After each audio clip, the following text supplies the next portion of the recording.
ತುಂಬ ಜನರ ಪ್ರಶ್ನೆ ಇದು, ಎ ಎಮ್ ಮತ್ತು ಪಿ ಎಮ್ ಎಂದರೆ ಏನು ಅಂತ.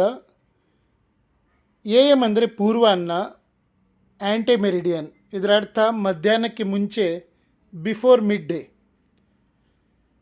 ರಾತ್ರಿ 12 ಗಂಟೆಯಿಂದ ಮಧ್ಯಾಹ್ನ 11:59 ಪುನಃ ಕೇಳಿ, ರಾತ್ರಿ 12 ಗಂಟೆಯಿಂದ ಮಧ್ಯಾಹ್ನ 11:59 ಎ ಎಮ್ ಅಂತಾರೆ, ಪೂರ್ವಾಹ್ನ.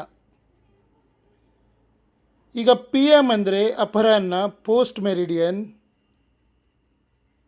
ಮಧ್ಯಾಹ್ನದ ನಂತರ, ಆಫ್ಟರ್ ಮಿಡ್ ಡೇ. ಮಧ್ಯಾಹ್ನ 12 ಗಂಟೆಯಿಂದ ರಾತ್ರಿ 11:59 ಪಿ ಎಮ್ ಅಂತಾರೆ. ಇದು ಟೈಮಲ್ಲಿ ಬರೆದಿರಬಹುದು, ನೀವು ನೋಡಿರ್ಬೋದು. 12 ಗಂಟೆಯ ಸಮಯ ಇದ್ದರೆ ಎ ಎಮ್ ಪಿ ಎಮ್ ಅಂತ ಇರ್ತದೆ ಅಲ್ವಾ. ಸೊ ಇದನ್ನು ಚೆನ್ನಾಗಿ ತಿಳ್ಕೊಳ್ಳಿ. ರಾತ್ರಿ 12 ಗಂಟೆಯಿಂದ ಮಧ್ಯಾಹ್ನ 11:59 ಎ ಎಮ್, ಮಧ್ಯಾಹ್ನ 12 ಗಂಟೆಯಿಂದ ರಾತ್ರಿ 11:59 ಪಿ ಎಮ್ ಅಂತ. ನೆಕ್ಸ್ಟ್ ಒಂದು ಕ್ವಶನ್, ಸಮಯ ಯಾಕೆ ಬದಲಾಗ್ತದೆ?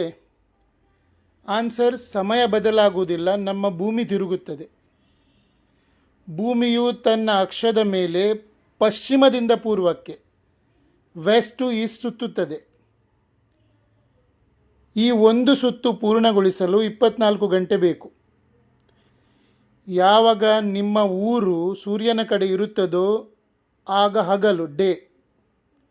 ಸೂರ್ಯನಿಂದ ದೂರ ಹೋದಾಗ ರಾತ್ರಿ. ಇಷ್ಟೇ ತಿಳ್ಕೊಂಡ್ರೆ ಸಾಕು.